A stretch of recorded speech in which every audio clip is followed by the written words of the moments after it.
Alright, so as mentioned, now it's time to go to the Technomite city that Clank had coordinates that he acquired on the space station, specifically Challax.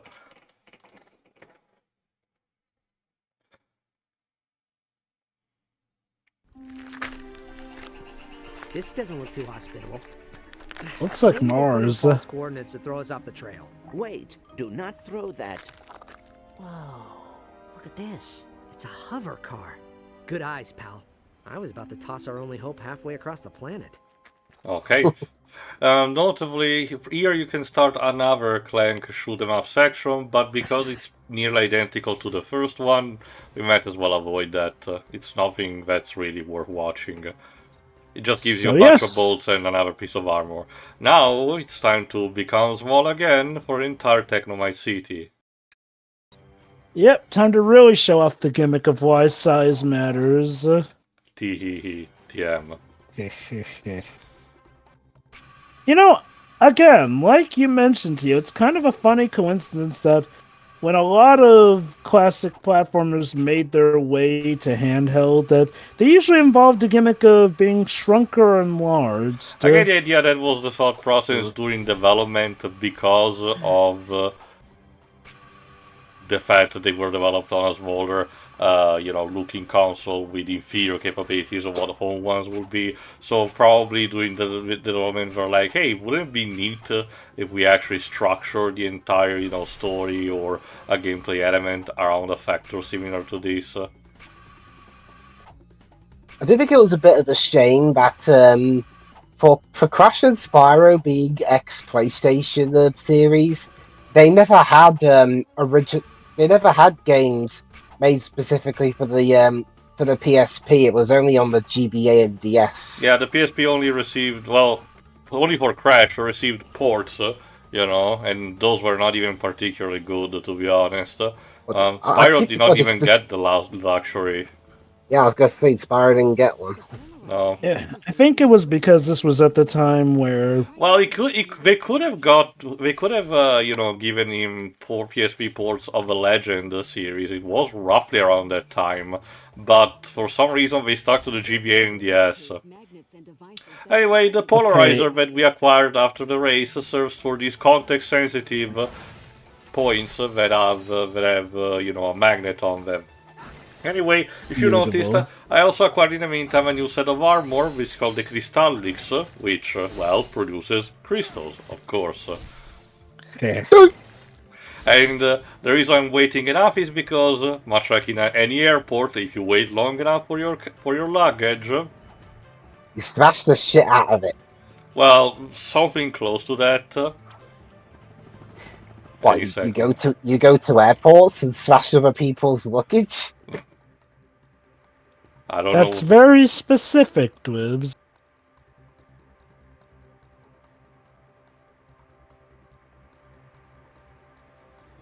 Anyway, there you go. You go to airports and smash luggage. Anyway, there you go. Titanium bolt pops up, so it rewards your patience.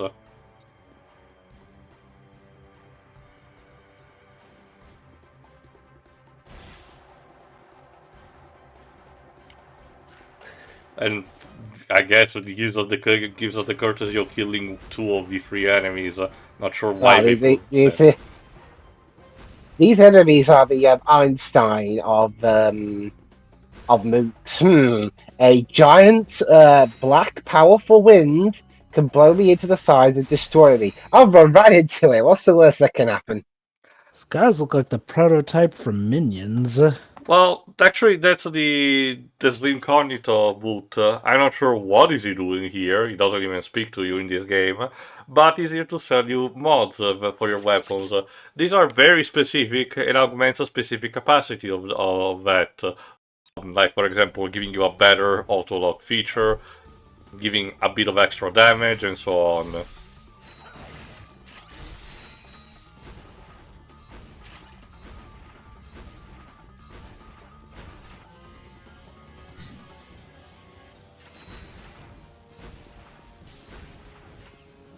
Yes. Yeah, they even got what looks like overalls a bit with that yellow scheme. Well, it's because the species of the Technomite is all about being technologically advanced, so it's mostly like worker class, like worker bees.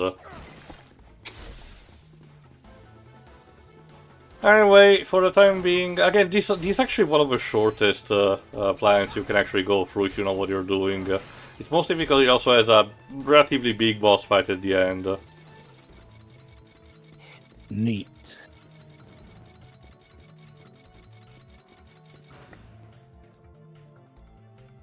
There you go. After we rotate the magnet, we use the polarizer to smash a cart into the door, and that's how Ratchet opens it, I guess. Didn't even think to look for a key. How pragmatic. Alright, so this next area has a lot of weird artificial plants, but at the same time it also has a couple of the ones where we need to use this automatic. I think it's actually one of the last times where they allow us to use. Again, concession that had to be made because this is on a smaller, device, so... I forget if I've talked about this before, but I find it interesting how the colors pop, specifically with Ratchet's different armor sets. Oh, I do wonder if that was part of them wanting to make them stand out more for the PSP variation. I guess, but keep in mind, the PSP had, to begin with, back illumination, so unlike the GBA, it did not needed to actually oversaturate the colors in order to make them pop up even in a dimly lit ambient. But honestly, I believe it's just a case where they wanted to have something, cute looking. And like I said, this particular armor set, the Crystallix one, is all about, well, crystals, of course, though. So that's why it's actually stylized in this kind of purple, kind of way. You will be able to see later what the other variations are. There's still Zen plants in this area. It's kind of funny to me how these developers left Insomniac, who were working Ratchet and Clank, and the one of the first assignments for these developers working at a brand new company is to do a franchise who belonged to the company they just left. They did not seem to have any particular animosity in actually doing that.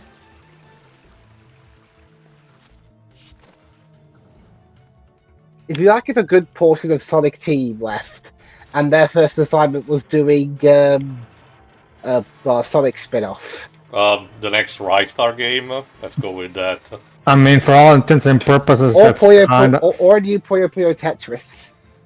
I mean, for all intents and purposes, that's basically how Secret Rings came about. Secret Rings is technically a spin-off and was basically made after Sonic Team split in two.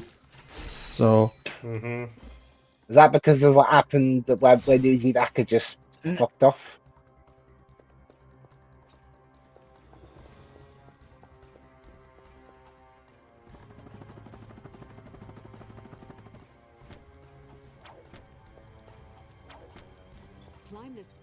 Okay, the general gist is Sonic 06 was originally supposed to get a Nintendo version, but when Yuji Naka pretty much just left and took a good chunk of the staff with him, not only was the project left in chaos, but there weren't nearly as many resources to make a Nintendo version of the game without having to potentially delay it if they wanted more of a synonymous release. So they just opted to make a completely different game, which, surprise of all shocks, ended up being better than 06, despite having its own issues in Secret Rings department. But that's basically the idea. Secret Rings blossomed into its own project because it didn't seem prudent to make a Nintendo version of 06, given what was going on. For me, it boils down to the fact that, okay, so let me get this straight.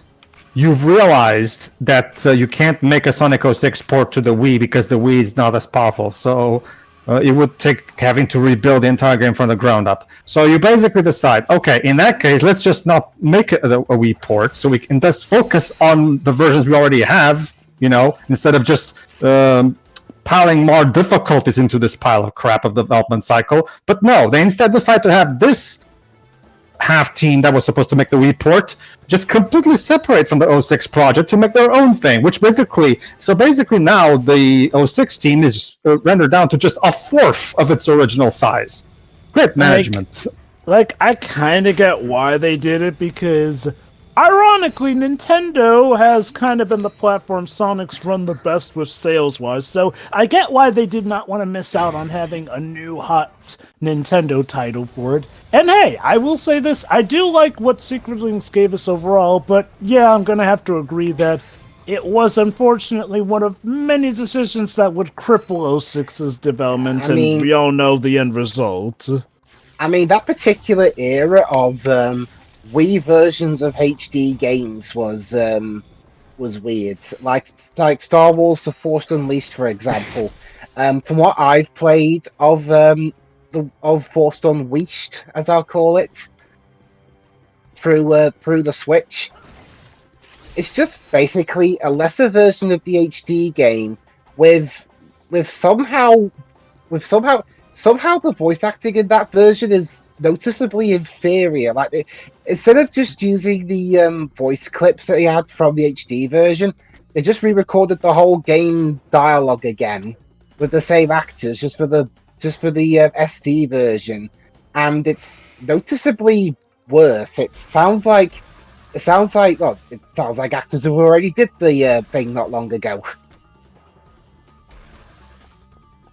Anyway, next up is this set piece they wanted to have. Again, it's an excuse to have some platforming because we're shrunk. It's about, going on small leaves and everything. Which mostly leads into the next boss fight, which we will see in a second, which is the Technomite ship. It's a bit generic in terms of design, as you will be able to see, but it does the job it's supposed to.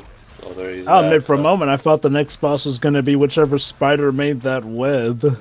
No, it seems that the local fauna doesn't have any particular animosity, but this is, rooted into the civilization of the Technomites.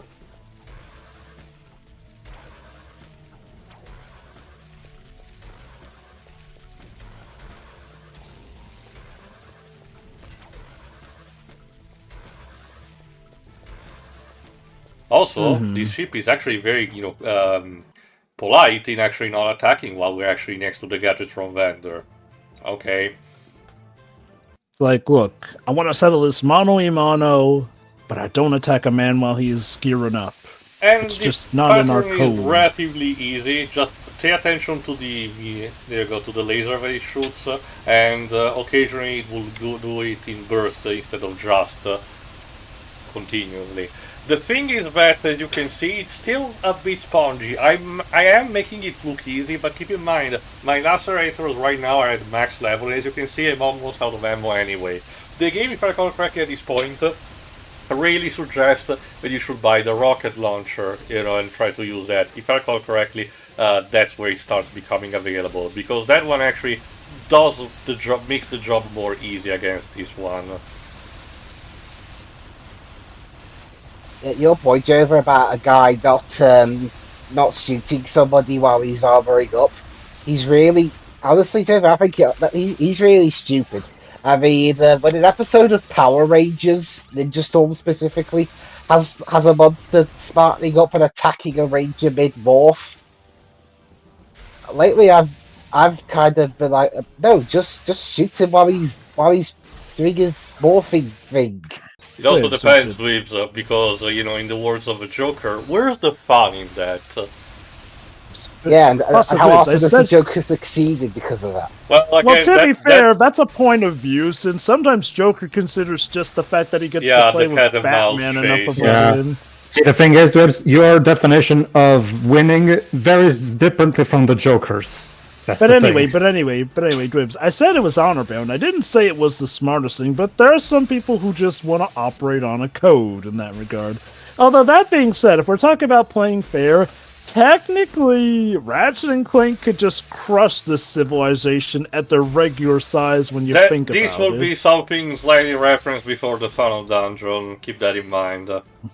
Now, granted, they probably don't want to do that because A, maybe not all the species are assholes, and B, there might be some info that they miss out on if they just kill them all. I guess. I don't even think Ratchet from the first game would do that. Anyway, we're about to actually find why we're here in the first place. What was it to those coordinates? Luna. But she's a bit static. In a T-pose? Oh, damn it, the game's Do you glitched. notice anything unusual about Luna? Well, she does seem to have an Surprise! unusually large core in the back of her head. And why do you suppose that is? Turns out Bruno from Curious Village built Luna all along. Luna was a robot. I believe the Technomites Ratchet, set us come up from the on! You're beginning. not the What dumb I do not one. know Neither of you guys are the why. dumb ones. Yeah? Well, I It's bet one of the those reasons Technomorphs why instead of people heading to war. wonder if this would have made more sense as a game set between games It 1 appears and we will have 2, to catch her as a first. sort of transitioning period for Ratchet.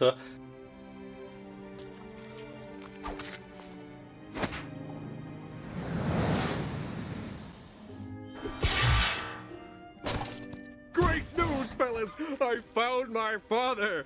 Turns out he is the leader Not of the... now. God We've got important damn business it. to take care of. This is important too! The one time you should I just listen to wanted Quark. tell you that But I wanted to tell you, an asteroid.